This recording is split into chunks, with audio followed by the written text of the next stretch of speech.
मानव ने अपने विचारों, भावों, संवेदनाओं और उर्मियों आदि को अन्य लोगों या प्राणियों तक पहुंचाने के लिए कई हाव-भाव, संकेतों, चित्रों का सहारा लिया और कुछ ध्वनियां उत्पन्न की।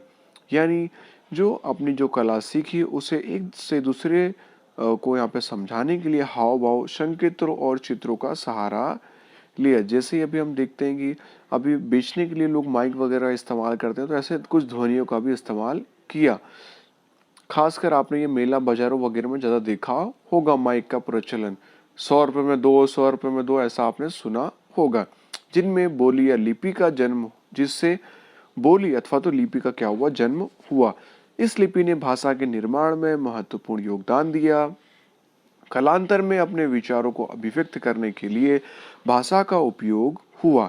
इस भाषा के सृजनात्मक उपयोग से साहित्य का क्या हुआ, साहित्य का सर्जन होने लगा। प्राचीन काल से भारतीय साहित्य उनकी विविधता और विशिष्टता के लिए प्रख्यात है। मतलब प्राचीन काल से ही हमारा भारत जो है वो साहित्य की विविधता और विशेषता के लिए प्रख्यात है। भारतीय विद्वानों ने प्राचीन साहित्य को दो भागों में बांटा है, जिसमें पहला है वैदिक साहित्य और दूसरा है प्रशिष्ट साहित्य। इसके उपरांत कई लोक बोलियां यानी लोक भाषाओं में रचित साहित्य भी प्रचलित हैं। लेकिन हमारे भारतीय विद्वानों ने प्राचीन साहित्य को केवल दो ही भागों में बांटा है, जिसमें पहला है वैदिक साहित्य और दूसरा है परिशिष्ट साहित्य।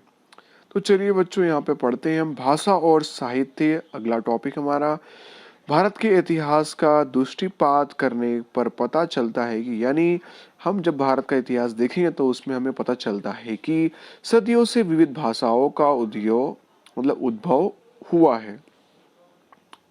इन भाषाओं ने एक दूसरे पर अपना प्रभाव डाला, जिससे भाषाओं के समृद्ध साहित्य में परिवर्तन आया। परिणामतः नई नई भाषाओं और उसके साहित्य का सर्जन हुआ, जिसका उत्तम उदाहरण संस्कृत भाषा है। वर्तमान समय में संस्कृत भाषा का उपयोग कम होने लगा है, लेकिन धार्मिक कार्यों और पूजा विधियों में संस्कृत भाषा का ही उपयोग किया जाता है वर्तमान समय में। सामान्य रूप से मनुष्य को अभिव्यक्ति करने और अन्य व्यक्ति की अभिव्यक्ति को समझाने का उत्तम अवसर भाषा ही देती है। यानी किसी इंसान को समझ में ना आ रहा है तो उसे समझाना जो है वो अवसर हमें भाषा से ही प्राप्त होता है, भाषा से ही हम समझा सकते हैं। जैसे कि किसी इंसान को हिंदी आती है लेकिन दूसरे इंसान को इंग्लिश आती है, तो आप किस तरह समझाओगे, तो उसके लिए भाषा महत्वपूर्ण योगदान देती है। भारत की प्राचीन लिपि जो है वो हड़प्पा काल की है, जिससे आज तक समझा नहीं जा सका है। ये बहुत पुराने काल की है। इसके कारण उन लोगों को भाषा की कोई जानकारी प्राप्त नहीं हो सकी। महर्षि पाणिनि संस्कृत भाषा के महान व्याकरण शास्त्री थे। ईस्वीसन पूर्व 4वीं सदी में उन्होंने अष्टाध्यायी ग्रंथ की रचना की। संस्कृत भाषा को आर्य भाषा अथवा तो ऋषियों की भाषा या विद्वानों की भाषा भी कहा जाता है। एक मार्क्स के लिए बच्चों ये सवाल आ सकता है। आज के समय में भी विश्व स्तर पर सर्व स्वीकृत भाषा विशेषता कंप्यूटर के क्षेत्र में बनी है और संस्कृत भाषा मुख्यतः धर्म, तत्व ज्ञान और विज्ञान की भाषा थे। तो बच्चों ये पार्ट जो है वो बोर्ड के रिगार्डिंग से लगभग 4 मार्क्स का सवाल जो है वो इसमें से पूछा था, जिसमें 2 सवाल पूछे जाते हैं, एक 3 मार्क्स के और एक 1 मार्क्स के लिए। अगला टॉपिक हमें बच्चों यहाँ पे दिया हुआ है प्राचीन भारतीय साहित्य। तो जिसमें वेद है, तो वेद का अर्थ होता है ज्ञान से, जिसको 4 भागों में बांटा गया है, जिसमें पहला होता है ऋग्वेद, सामवेद, यजुर्वेद और अर्थवेद। इस तरह कुल वेद के 4 प्रकार होते हैं। तो चलिए बच्चों शुरू करते हैं। भारतीय साहित्य का प्राचीन ग्रंथ जो है वो ऋग्वेद है, जिसमें कुल 1028 ऋचाओं का संग्रह है। ऋग्वेद 10 भागों में विभाजित अद्भुत ग्रंथ है। इन ऋचाओं में से अधिकांश देवों से संबंधित स्तुतियां हैं। ये स्तुतियां यज्ञ के अवसरों पर की जाती थी। उनमें से उषा को संबोधित करने वाली स्तुतियां अत्यंत ही मोहक हैं। यह ग्रंथ सप्त सप्त सिंधु प्रदेश में निवास करने वाले आर्यों की राजनीतिक, सामाजिक, धार्मिक और आर्थिक स्थिति का वर्णन करता है। ऋग्वेद के बाद दूसरे 3 वेदों की रचना की गई, जिसमें सामवेद की रचना ऋग्वेद की रचना का मान करने के लिए किया गया है। ये श्लोक राग लय के साथ गाए जाते हैं और उस जिसे संगीत की गंगोत्री भी कहा जाता है। तो बच्चों ये इंपॉर्टेंट है, संगीत की गंगोत्री किसे कहा जाता है, ठीक है, तो ये बच्चों ध्यान रखना है आपको। उसके बाद यजुर्वेद जो है वो यज्ञ का वेद कहलाता है। यह वेद गद्य और पद्य स्वरूप में निर्मित है। यह यज्ञ के समय बोले जाने वाले मंत्रों, क्रियाओं और तथा विधियों का वर्णन किया जाता है यजुर्वेद के अंदर। तो सारे वेद को बच्चों आप सभी को एक एक पॉइंट आपको इसको याद रखना है। और लास्ट हमें दिया यहाँ पे अर्थवेद में अनेक प्रकार के कर्म कांडों संस्कारों का वर्णन यहाँ पे किया गया है। आगे टॉपिक हमारा दिया उपनिषद। तो चलिए बच्चों इसे पढ़ते हैं। साहित्य में ब्रह्मांड का आरंभ, जीवन, मृत्यु, भौतिक एवं आध्यात्मिक जगत, ज्ञान, प्रकृति और दूसरे अनेक दार्शनिक प्रश्नों का विवेचन जो है वो उपनिषद के अंदर किया गया है। साथ ही यहाँ पे दिया है बृहदारण्यक और छंदोग्य प्रारंभिक उपनिषद है। उपनिषद संवाद के स्वरूप में है। मुक्तिका उपनिषद में उनकी संख्या 108 दर्शाई गई है। ब्राह्मण ग्रंथ वेद मंत्रों का अर्थ समझने के लिए उन पर पद स्वरूप में रचित टीकाओं का ब्राह्मण ग्रंथों में समावेश होता है। इसमें अलग अलग यज्ञों उनसे संबंधित विधियों के लिए मार्गदर्शन दिया गया है। आर्य अपने जीवन का अंतिम समय अरण्य में व्यतीत करते थे। वन अथवा तो अरण्य में आश्रम बनाकर चिंतन करके साहित्य रचना करते थे। तत्व ज्ञान से भरपूर इसी साहित्य को अरण्य कहा जाता है। आगे देखते हैं अरण्य में किन किन चीजों का समावेश होता है वो देखते हैं। इस साहित्य में कर्मकांडों के उपरांत ज्योतिष, व्याकरण, खगोल शास्त्र का भी समावेश होता है। अरण्य के अंदर भारत के दो मुख्यतः महाकाव्य जिसमें रामायण और महाभारत का समावेश होता है। ये प्राचीन ग्रंथ है। इन महाकाव्यों का वर्तमान समय में ईस्वी सन की दूसरी सदी में प्राप्त हुआ। रामायण में अयोध्या के राजा रामचंद्र की कथा और महाभारत की अपेक्षा बहुत छोटा है। उसमें अनेक रोचक घटनाओं तथा साहसों का वर्णन किया गया है। महाभारत में लगभग 1 लाख श्लोक हैं। यह विश्व का सबसे बड़ा काव्य ग्रंथ है महाभारत। पांडवों एवं कौरवों के बीच हुआ युद्ध मुख्य इसका विषय है। उसके बाद भी अनेक छोटी छोटी कहानियों को जोड़ दिया गया है। महाभारत के श्रीमद् भगवद गीता में गहन दार्शनिक सिद्धांतों का विवेचन किया गया है। उसमें मोक्ष प्राप्ति के 3 मार्ग, ज्ञान, कर्म और भक्ति का विवेचन किया गया है। रामायण और महाभारत दोनों महाकाव्यों ने सदियों तक करोड़ों लोगों के विचारों और साहित्य सर्जन पर गहन प्रभाव डाला। भारत में संस्कार चिंतन का प्रेरक कार्य किया। इस युग में सांस्कृतिक भाषा में आध्यात्मिक साहित्य लिखा गया, जिसमें धार्मिक और लौकिक दोनों प्रकार की रचनाओं का समावेश होता है। पुराणों ने प्रारंभिक वैदिक धर्म को समझाने में मुख्य भूमिका निभाई। इस दरमियान अनेक शास्त्र और स्मृति ग्रंथ भी लिखे गए। ये शास्त्र विज्ञान और तत्व ज्ञान के ग्रंथ हैं। उदाहरण स्वरूप कौटिल्य का अर्थशास्त्र प्रशासनिक विज्ञान की रचना है। विधि स्तर के गणित और अन्य विज्ञान संबंधित शास्त्र भी लिखे गए। स्मृति ग्रंथों में धर्म का अनुमोदित कर्तव्य, रिवाज और नियम दिया गया है।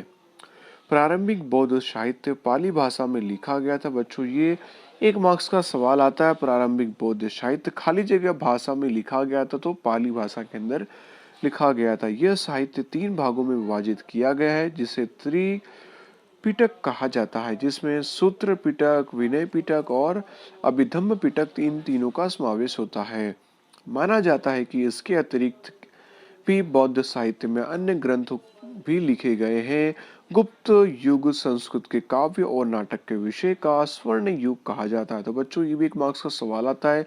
गुप्त युग जो है वो संस्कृत के खाली जगह का स्वर्ण युग माना जाता है। तो कह सकते हैं संस्कृत के काव्य और नाटक के विषय का स्वर्ण युग जो है वो माना जाता है। इस समय के महान लेखकों में कालिदास, भवभूति, भारवी, उसके बाद भर्तृहरि, बाण भट्ट, माघ इत्यादि का समावेश होता है। ये सभी संपूर्ण भारत में प्रसिद्ध हैं, जिसमें कालिदास जो विश्व प्रसिद्ध कवि हैं, अपनी उत्तम काव्य कला और उत्कृष्ट नाट्य शैली के लिए वे पहचाने जाते हैं।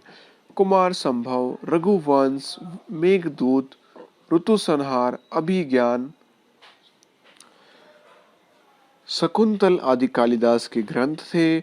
उसके बाद बाण भट्ट के द्वारा लिखित हर्षचरित सम्राट हर्षवर्धन का जीवन चरित्र बाण ने कदम्बरी की रचना की है। इस समय के अन्य प्रसिद्ध ग्रंथों में भवभूति का, उत्तर रामचरित, भारवी का, किरातार्जुनीयम, उसके बाद विशाख दत्त, माद्रा रक्षक, शूद्र का मुच्छकटिकम और दांडी का 10 कुमार रचित का समावेश होता है। इन ग्रंथों का मुख्य विषय जो है वो राजनीतिक घटनाएं, प्रणय प्रसंग, रूपक, हास्य प्रसंग और तत्व ज्ञान है। पुरानी गुजराती भाषा में पद्य विभाग लिखा जाता है। कालांतर में गुजराती भाषा के परिमार्जन के बाद अनेक कृतियां लिखी गई हैं, जिसमें नरसिंह मेहता, मीराबाई, दयाराम आखा, प्रेमानंद प्रीतम जैसे साहित्यकारों ने पदों, गीतों, गरबी छप्पा, आख्यान, काव्य आदि की रचना करके गुजराती साहित्य के विषय को गुजराती साहित्य की विरासत को समृद्ध बनाया। इनके पश्चात नर्मद, उसके बाद नवल राम, महिपत राम, रूपम, नीलकंठ, गोवर्धन राम त्रिपाठी, किशोर लाल, मशरूवाला, पन्नालाल पटेल, उमाशंकर जोशी जैसे साहित्यकारों ने गुजराती साहित्य को खूब समृद्ध बनाया था।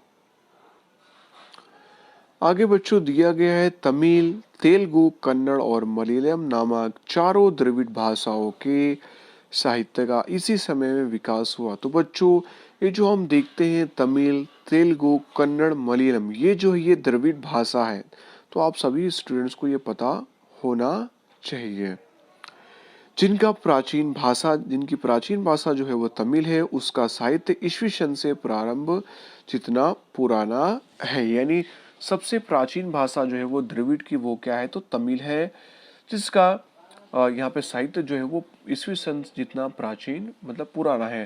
भारत की प्राचीन परंपरा के अनुसार 3 संगमों का आयोजन हुआ, जिसमें अनेक संतों और कवियों ने अपनी रचनाएं तैयार की। संगम साहित्य का अनेक विषय हैं, जैसे राजनीतिक, युद्ध, प्रेम प्रसंग वगैरह। इस साहित्य के प्रसिद्ध ग्रंथ इतु थोकई यानी 8 काव्यों का संकलन, तोला कप्पियम, व्याकरण, पत्थु पातु है यानी 10 गीत हैं। इनमें से एक कवि निरुवल्लु ने प्रसिद्ध ग्रंथ कुरल की रचना की और इस काव्य ग्रंथ में जीवन के अनेक पहलू का विवेचन किया गया है। उसके बाद दिया है शिलपति, करकम और मणिमेखलाई प्रारंभिक तमिल साहित्य के विख्यात ग्रंथ हैं, ऐसा बताया गया है। आगे देखते हैं बच्चों, यहाँ पे हमारा अगला टॉपिक है मध्यकालीन साहित्य। उत्तर भारत में मध्य युग की शुरुआत में संस्कृत साहित्य की भाषा बनी रही। इस युग में कश्मीर में 2 महान ग्रंथ लिखे गए, जिसमें पहला था सोमदेव का कथा सरित सागर और दूसरा कल्हड़ का राजतरंगिणी। इसमें राजतरंगिणी कश्मीर के इतिहास को आलेखित करने वाला अत्यंत महत्वपूर्ण ग्रंथ है। सही अर्थ में वो भारत का सर्वप्रथम ऐतिहासिक ग्रंथ है। इस समय के दूसरी महत्वपूर्ण रचना जो थी वो जयदेव का गीत गोविंद, जिसकी गणना संस्कृत के सुंदरतम काव्यों में होती है। इस समय अपभ्रंश हुई भाषा में से आधुनिक भारतीय भाषा का विकास हुआ। कवि चंद बरदाई रचित पृथ्वीराज राशयनी, जिसमें पृथ्वीराज की कहानी हिंदी साहित्य का प्रारंभिक ग्रंथ है, जिसमें पृथ्वीराज चौहान के वीरतापूर्ण कार्यों का वर्णन किया गया है। इस ग्रंथ की रचना में हिंदी साहित्य जगत में वीर गाथा युग का प्रारंभ हुआ। इस समय दक्षिण भारत में संस्कृत साहित्य की अधिक अनुपात में रचना हुई, जिसमें शंकराचार्य का भाष्य मुख्य है। इस समय में द्रविड़ कुल की भाषाओं का विशेष विकास हुआ। कुछ समय तक कन्नड़ साहित्य पर जैन धर्म का प्रभाव होने से कवि पंपा ने आदि पुराण की रचना की। 16वें तीर्थंकर के जीवन चरित्र का चित्रण शांति पुराण में कवि पोन्ना ने किया। इसके अलावा रत्ना ने अजितनाथ पुराण नामक कृति की रचना की। इस युग के कवि पंपा, पोन्ना और रन्ना को प्रारंभिक कन्नड़ साहित्य की त्रिपुटी माना जाता है। तो प्रारंभिक कन्नड़ साहित्य की त्रिपुटी किसे माना जाता है? तो पंपा, पोन्ना और गन्ना को प्रारंभिक साहित्य की त्रिपुटी माना जाता है। 3 नाम याद रखना, पन्ना, पोन्ना और रन्ना। कवि कंबल ने तमिल भाषा में रामायण की रचना की। इसके उपरांत तमिल भाषा में अन्य प्रसिद्ध साहित्य भी लिखे गए हैं। भारतीय भाषाओं का विकास और साहित्य कृतियों की रचना दिल्ली सल्तनत काल में तीव्र गति से हुई। हिंदी भाषा के दो स्वरूप वज्र और खड़ी बोली का ऐतिहासिक रचनाओं में विनियोग होने लगा। इन दोनों भाषाओं में अति भक्ति गीत लिखे गए। हिंदी और गुजराती भाषा से मिलती जुलती राजस्थानी भाषा में वीर गाथाएं लिखी गई। अलाउद्दीन उसके बाद दिया है विसल देव रासो इस समय की प्रसिद्ध वीर गाथाएं हैं। इसके अलावा अन्य आधुनिक भारतीय भाषाओं में से साहित्य रचना का प्रारंभ हुआ। मुल्ला दाऊद का ग्रंथ चंद्रयान अवधी भाषा का सबसे प्राचीन ग्रंथ जो है वो माना जाता है, जबकि प्राचीन ग्रंथों की भाष्य अभी भी संस्कृत भाषा में लिखे जाते हैं। फारसी दिल्ली के सुल्तानों की राजभाषा थी। उनके साहित्य के प्रभाव से अनेक शब्दों का समावेश भारतीय भाषाओं में हुआ। इस युग में कई इतिहासकार हुए, जिसमें निजामुद्दीन बरनी ने तारीख, यहाँ पे तारीख मतलब तारीख ए फिरोज शाही की रचना की, जिसमें खिलजी और तुगलक वंश के राज्य का विस्तृत वर्णन किया गया है। उन्होंने राजनीतिक सिद्धांतों पर फतवाए जहांगीरी नामक ग्रंथ भी लिखा। अमीर खुसरो इस समय के सबसे महान साहित्यकार माने जाते हैं। वे कवि, इतिहासकार, रहस्यवादी और साथ ही संत और संगीतकार भी थे। सुप्रसिद्ध हजरत निजामुद्दीन औलिया उनके गुरु थे, जो आप यूपी के अंदर देख सकते हैं। निजामुद्दीन, इसकी ट्रेन भी चलती है इसी नाम से बच्चों, हजरत निजामुद्दीन एक्सप्रेस। उनकी महत्वपूर्ण रचनाओं में आसिका, नूर, सिपिहर और किरातुल सदयान का समावेश होता है। इसके अतिरिक्त उन्होंने अनेक काव्य ग्रंथों की रचना भी की। उन्हें अपने आप भारतीय होने का गर्व था, इसलिए वे भारत को पृथ्वी पर का स्वर्ग मानते थे और उन्होंने अपनी पुस्तकों में भारत का वातावरण, उसकी सुंदरता, इमारतों, ज्ञान विज्ञान की खूब प्रशंसा की। वे दृढ़ रूप से माने जाते थे। हिंदू धर्म का सारतत्व कई तरह मुसलमान इस्लाम के साथ मिलता जुलता है। वे दिल्ली के निकट के क्षेत्र में बोली जाने वाली भाषा को हिंदवी कहते थे और उसे अपनी मातृभाषा मानते थे। इस भाषा में उन्होंने कई कविताएं लिखी। उन्होंने हिंदी फारसी को मिलाकर द्विभाषी चौपाई और दोहे भी लिखे।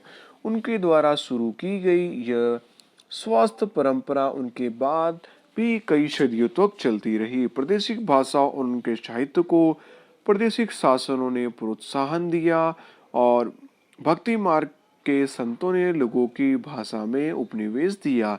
जबकि कबीर जैसे कई संतों का समावेश होता है। उस समय भोजपुरी और अवधी हिंदी भाषा जो थी वो मुख्य बोली थी। कबीर की रचनाएं मुख्य रूप से सदु खड़ी लोक बोली में है। उनके दोहे लोक साहित्य के अंग बने हैं। मलिक मोहम्मद जैशी ने अवधी में पद्मावत नामक काव्य ग्रंथ लिखा। इसके अलावा तुलसीदास ने रामचरितमानस नामक ग्रंथ और प्रसिद्ध ग्रंथ अवधी भाषा में लिखा। इस युग में अवधी भाषा के दूसरे कवि हुए हैं। इस युग में हिंदी के अतिरिक्त अन्य भाषाओं में साहित्य का सर्जन हुआ। बंगाल के सुल्तान के आश्रम में रहकर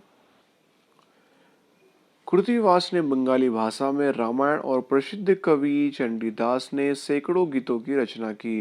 बंगाल में संत चैतन्य में भक्ति गीत लिखने की परंपरा शुरू हुई। नरसिंह मेहता ने गुजराती में और नामदेव तथा एकनाथ में मराठी में भक्ति गीतों की रचना की। जिसमें जैतुल आबिदीन के आश्रय में कश्मीर में महाभारत और राज तिरंगिणी जैसे अनेक संस्कृत ग्रंथों का फारसी में अनुवाद हुआ। विजयनगर के सम्राट शासनकाल में संस्कृत का विकास होता रहा, फिर भी यह युग जो है वो तेलुगु साहित्य के विकास का महत्वपूर्ण काल माना जाता है। विजयनगर का महान सम्राट कृष्णदेव तेलुगु और संस्कृत के लेखक थे। उन्होंने आमुक्त मलयदा ग्रंथ की रचना की थी। मुगल शासन के दौरान वास्तुकला अन्य कलाओं के साथ साहित्य का भी विकास हुआ। प्रथम मुगल बाबर तुर्की भाषा में तुजु के बाबरी नाम में अपनी आत्मकथा लिखी, जिसका फारसी में बाबरनामा नाम से अनुवाद हुआ। हुमायूं की बहन गुलबदम बेगम ने हुमायूंनामा लिखा। तो बच्चों ये सवाल आता है कि हुमायूं की बहन ने गुलबदम बेगम ने खाली जगह लिखा, क्या लिखा? हुमायूंनामा लिखा। जहांगीर ने तुजु के जहांगीरी नामक अपनी आत्मकथा लिखी, जबकि औरंगजेब ने सिद्धहस्त लेखक था। औरंगजेब जो था वो सिद्धहस्त लेखक था। अंतिम मुगल सम्राट बहादुर शाह जफर भी एक उर्दू कवि थे। तो बच्चों आपको एक चीज जानकर आश्चर्य होगा कि औरंगजेब बादशाह ऐसा था जिसने अपनी सल्तनत से एक फूटी कौड़ी का पैसा भी नहीं खाया।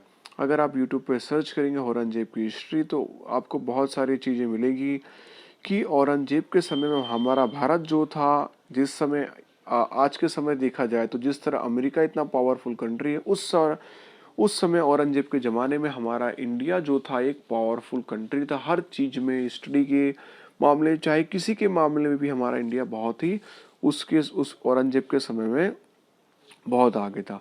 आज तक उसके जैसा बादशाह पूरी इंडिया के अंदर अभी तक कोई नहीं आया। साथ ही यहाँ पे औरंगजेब ने सिद्धहस्त लेखक भी था और अंतिम मुगल सम्राट बहादुर शाह जफर भी उर्दू लेखक थे। तुलसीदास और सूरदास इस युग के भाषा के महान साहित्यकार थे। कवि केशवदास ने प्रेम और विरह के विषय का साहित्य लिखा। रहीम के दोहे देश के कई भाषाओं में आज भी प्रसिद्ध है। इस समय फारसी भाषा में अनेक उल्लेखनीय पुस्तकें लिखी गई, जिसमें अबुल फजल में आईने अकबरी और अकबरनामा लिखा गया। आईने अकबरी में भारतीय रीति रिवाजों, शिष्टाचारों और धर्म दर्शन, आर्थिक स्थिति और जीवन के लगभग सभी पहलुओं का विस्तृत वर्णन किया गया है। एक ऐतिहासिक रचना के रूप में यह ग्रंथ बड़ा ही मूल्यवान है। अबुल फजल का बाई फौजी फारसी भाषा का एक महान कवि था। उसने अनेक संस्कृत ग्रंथों का फारसी में अनुवाद किया। अकबर ने तो महाभारत, रामायण, अर्थवेद, भगवद गीता और पंचतंत्र जैसे अनेक ग्रंथों का अनुवाद करने के लिए अलग अलग विभाग की स्थापना की थी। अकबर के समय में इतिहास के कई ग्रंथ लिखे गए। साथ ही मध्य युग के सबसे महान घटना उर्दू भाषा का जन्म माना जाता है। यह नई भाषा के साहित्य की दृष्टि से सबसे समृद्ध और कह सकते हैं ऐसी आधुनिक भाषा की पंक्ति में आ गई। इस भाषा में मीर दर्द, उसके बाद मीतर की मीर, नजीर